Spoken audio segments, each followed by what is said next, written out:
자, 2014학년도 수능 22번부터 25번 PPL과 관련된 지문 한번 요약 정리 같이 해보도록 할게요.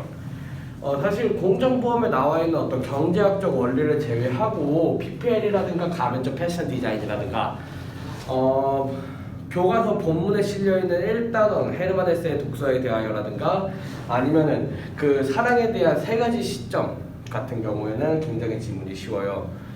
그리고 이제 3-1단원에 나오는 사실적 읽기 개념 같은 경우에는 당신들 보시는 그 표 보고서 그 구분하고 분류 뭐 이런 것들 나오잖아요. 그 전개 방식, 전개 방식 같은 경우에 착실하게 외워서 여러분들 보시는 지문 같은 경우에 어떤 부분이 정의이고 어떤 부분이 뭐 이렇게 나오는지에 대해서 사실 쉽게 파악할 수가 있어요. 그냥 거기 나오는 것 중에서 구분하고 분류, 비교하고 대조. 구분은 하위 개념으로, 분류는 상위 개념으로 묻는 거. 그리고 비교는 공통점을 가지고서, 비교는 기본적으로 공통점 혹은 장점 같은 경우에 좀 비교하는 거. 그리고 대조 같은 경우에는 차이점을 위주로 좀 설명한다는 거. 그 정도만 파악해 주시면 될 것 같습니다. 이번 시험이 그렇게 어렵다라고 예측되진 않아요. 기본적으로 쉬울 거기 때문에 실수를 최대한 줄이기 위해서 지문을 반복해서 읽는 거를 좀 강조하겠습니다. 1문단부터 한번 볼게요. 요즘 시청자들은 자신도 모르는 사이에 간접 광고의 수시로 노출되어 광고와 더불어 살아가는 환경에 놓이게 되었다. 광고에 대한 얘기를 하네요. 방송 프로그램의 앞과 뒤에부터 방송되는 직접 광고와 달리 요 직접 광고는 어떻대요?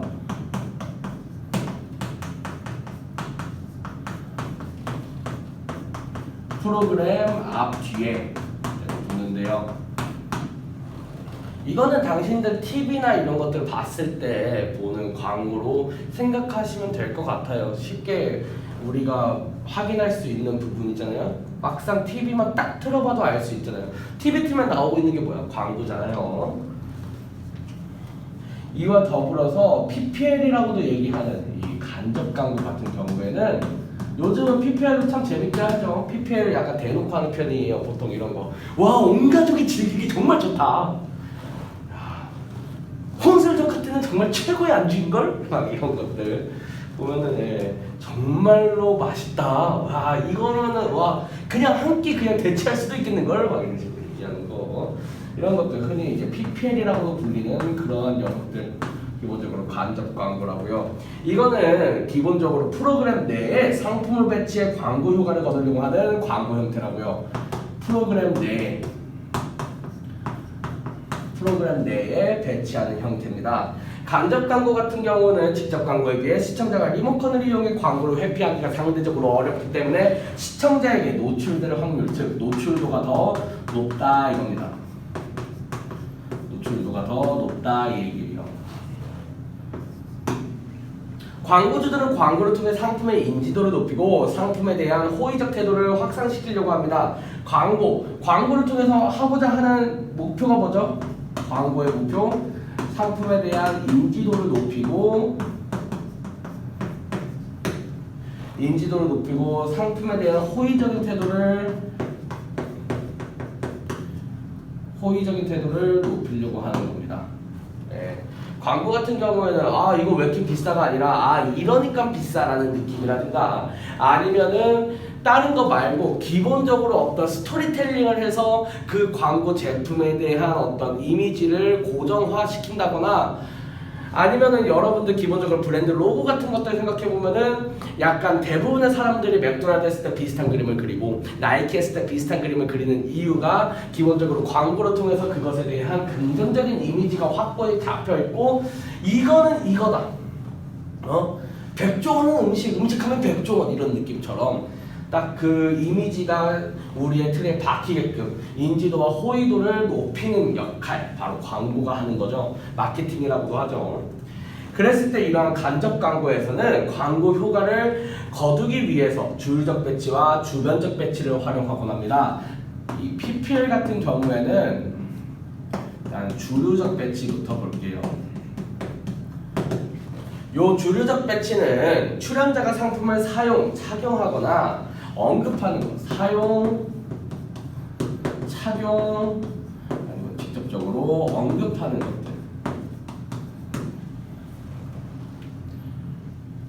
그리고 주변적 배치는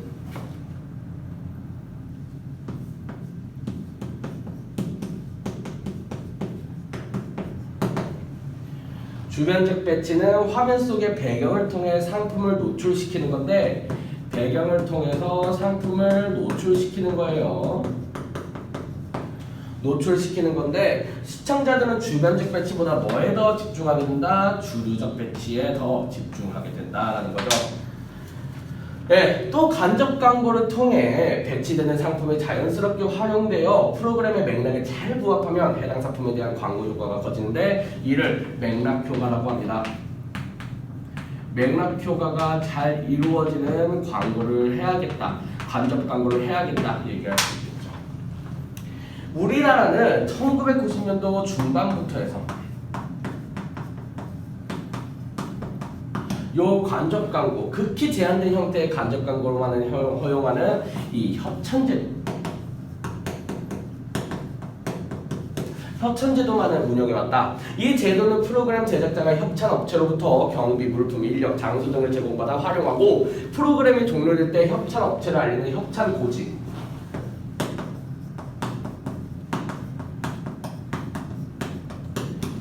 롯데백화점에서 백화점 상품권을 뭐 이런 거 얘기 마지막에 하는 거요.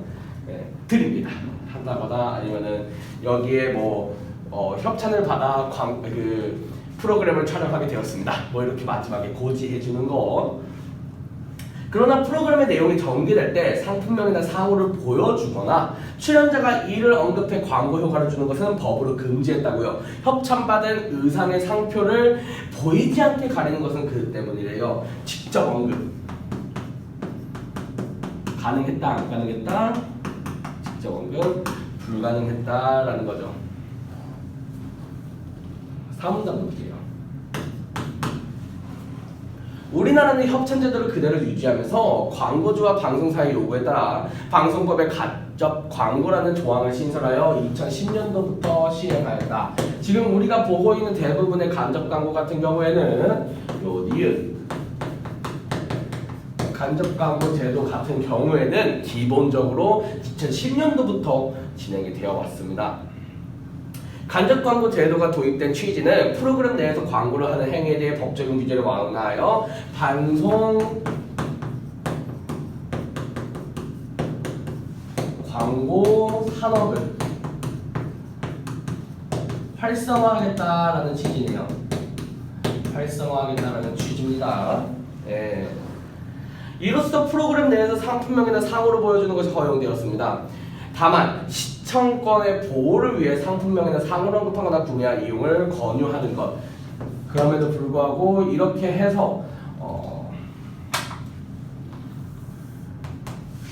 어떤 상호명을 노출시킬 수는 있었는데 상호명 같은 거 노출이 가능하게 되었지만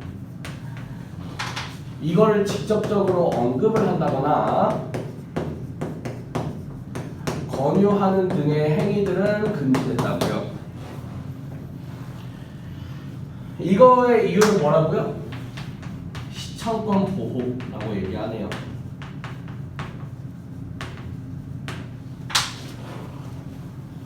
또 방송이 대중에게 미치는 영향력이 크기 때문에 객관성과 공정성이 요구되는 보도, 시사, 토론 등의 프로그램에는 간접 광고가 금지됩니다. 객관성이나 어떤 공정성을 요구로 하는 그런 프로그램 등에서는 간접 광고가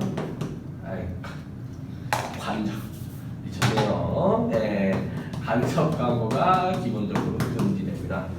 예. 또 방송이 대중에게 그럼에도 불구하고 간접 광고 제도를 비판하는 사람들은 간접 광고로 인해 광고 노출 시간이 길어지고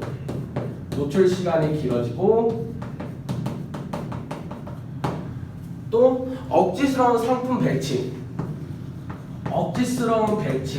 이런 것들을 했을 때 이 프로그램의 질 자체가 낮아지기 때문에 비판한다 얘기도 하네요. 2차는 시청자의 인식 속에 은연중 파고드는 간접 광고에 적절히 대응하기 위해서는 시청자들에게 간접 광고에 대한 주체적인 해석이 필요합니다. 5문단.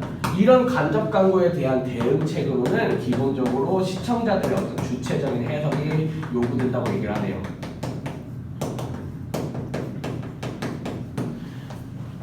미디어 이론가들에 따르면 사람들은 외부의 정보를 주체적으로 해석할 수 있는 자기 나름의 프레임을 가지고 있어서 미디어의 콘텐츠를 수동적으로만 항상 받아들이는 건 아니다.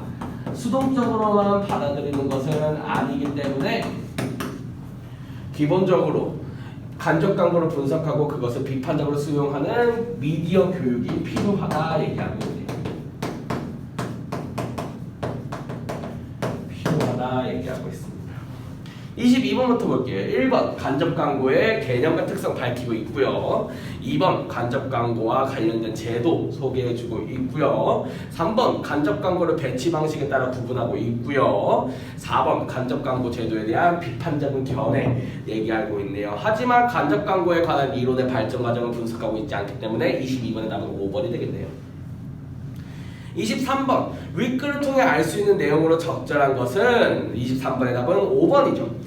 간접 광고가 광고인 것을 시청자가 알아차리지 못하는 동안에도 광고 효과는 발생할 수 있다. 이게 간접 광고잖아요. 그죠? 그렇기 때문에 우리는 그거에 대해서 수동적으로만 받아들이지 말고 어떤 미디어 교육을 통한 주체적인 해석, 비판적인 해석이 필요하다라고 마지막에 이야기했고요. 24번 볼게요. 기억은 협찬제도고요. 니은은 간접 광고 제도네요. 24번에 1번이죠. 기억이 시행되면서 프로그램 내용이 전개될 때 상표를 노출할 수 있게 되어 광고업계는 이 제도를 환영했겠군 얘기하는데 상호명을 노출시킬 수 있었던 건 기억이 아니라 니은이죠. 이런 문제 틀리시면 안 되겠죠. 25번 볼게요. 보기를 이해한 내용으로 적절하지 않은 것을 골라달래요. 야, 인기 절정의 남녀 출연자가 등장한 우리나라 방송 프로그램의 한 장면에 대한 설명이래요. 연인 관계로 설정된 두 남녀가 세련되고 낭만적인 분위기의 커피 전문점에 앉아있다. 남자가 사용하고 있대요. 휴대전화 사용, 주류적 배치죠. 그리고 여자가 입고 있는 의상의 상표는 가려져서 시청자들 상표를 알아볼 수 있다. 기본적으로 협찬제도일 가능성이 있겠죠. 남자들 창밖에 보이는 승용차의 상품명을 언급하여 소음이 없는 좋은 차라고 칭찬하네요. 이것도 뭡니까? 어떤 주류적인 배치라고 할 수 있겠죠. 이런 커피 전문점, 휴대전화, 의상, 승용차는 이를 제공한 측과 방송 측의 사전 계약에 의해 활용된 것입니다. 커피 전문점의 이름과 의상을 제공한 업체의 이름은 이 프로그램이 종료될 때 고지되었대요. 즉 커피 전문점과 의상 같은 경우에는 협찬 고지, 즉 협찬 제도가 활용된 거겠네요. 1번부터 한번 같이 읽어볼게요.